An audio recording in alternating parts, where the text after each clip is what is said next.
welcome back to the channel. I'm Stacy and you're watching Pop Culture Time Machine, where we hit rewind and relive the legendary, the cringy, and the unforgettable moments that happened this very week, way back when.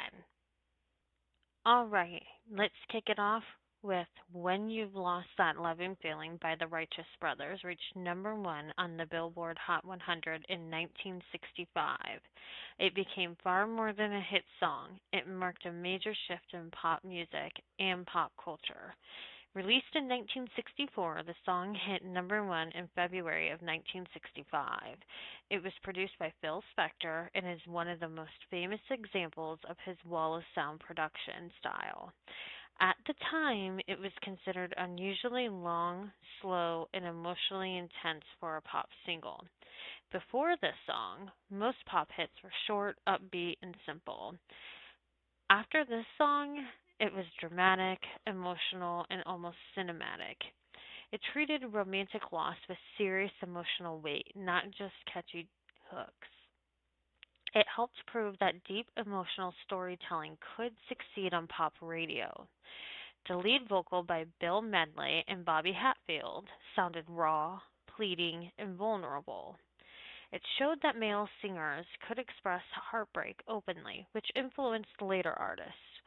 This helped shift pop culture away from the tough, emotionally distant image of masculinity. Phil Spector's production turned the recording studio into a creative instrument. The song's layered sound influenced, such as the Beatles, Brian Wilson and the Beach Boys, and later many more pop and rock producers. It changed how people thought about how records should sound, not just how songs should be written. The song captured a moment when pop culture was becoming more introspective and emotionally expressive. It reflected changing attitudes about love, relationships, and communication during the mid 1960s. Because of its emotional power, the song became a go to track for scenes about lost love or nostalgia. One of the most played songs in radio history, it's a reference point for many classic romantic pop songs. It continues to appear in films, commercials, and retrospectives, keeping it alive across generations to come. In short, You've Lost That Love and Feeling going number one on Billboard meant pop music could be serious and emotionally deep.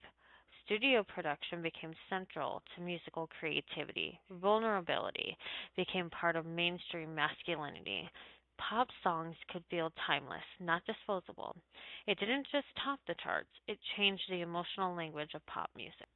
Let's not forget those iconic movies like Snow White and the Seven Dwarfs was released widely released, I should say, on February 4th, 1938. It became one of the most important turning points in pop culture history, not just animation. It was the first full-length animated feature film made in the US. Many critics and industry insiders called it Disney's folly, believing audiences wouldn't sit through a feature length cartoon. Instead, it became a massive critical and commercial success. Before Snow White, cartoons were short, comedic, and shown before movies. Animation was considered novelty entertainment. After Snow White, animation was recognized as a serious storytelling medium capable of emotional drama and depth. It proved animated films could stand alongside live action features as major cultural events. This fundamentally changed how audiences and studios viewed animation. Snow White saved Walt Disney Studios financially during the Great Depression. It launched Disney as a global entertainment empire. It set the foundation for Disney princess culture, theme parks, merchandising, and family centered branding. It turned Disney from a cartoon studio into a pop culture institution. For generations, Snow White became a shared childhood experience across families. It's helped define what family movies should look and feel like. It influenced how fairy tales were adapted, softening darker folklore for mass audiences. This helped standardize childhood storytelling in 20th century pop culture. The film also shaped and later sparked debate about gender roles, beauty standards, romantic ideals. Because of its massive influence, Snow White became a reference point in cultural discussions about changing social values. The release of Snow White and the Seven Dwarfs in 1938 meant animation became a serious art form. Feature length animated films became viable. Disney became a dominant pop culture force. Childhood entertainment was redefined. The film became a lasting cultural reference, admired, imitated, and re examined. So it didn't just succeed, it rewrote the rules of popular entertainment. Here is your Did You Know of the Week. The first widely recognized Groundhog Day celebration in the United States took place on February 2nd, 1887, at Gobbler's Knob in Pennsylvania. That's when local observers first officially used a groundhog to predict the arrival of spring based on when it saw its shadow.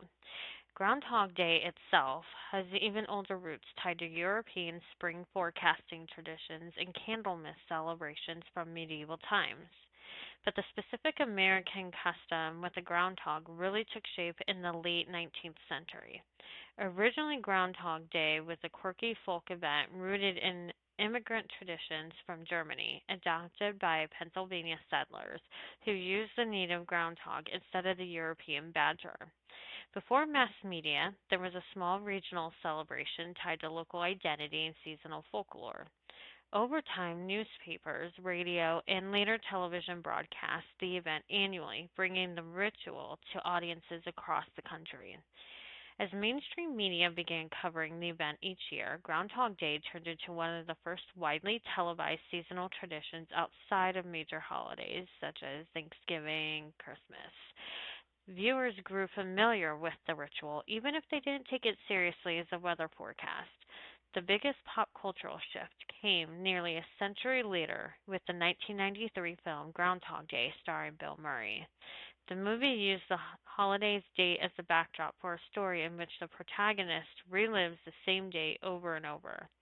The film wasn't about the weather tradition itself, but its title and concept struck a chord with audiences worldwide.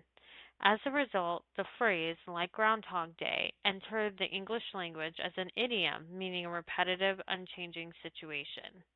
The film made the holiday known internationally, far beyond its Pennsylvania origins.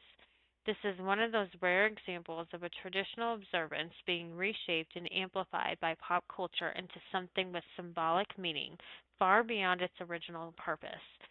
In short, the first Groundhog Day in 1887 was the start of an enduring American folk tradition, became a broadly recognized annual event through media coverage, entered pop culture history thanks to a hit film that turned its name into a widely used metaphor for monotony.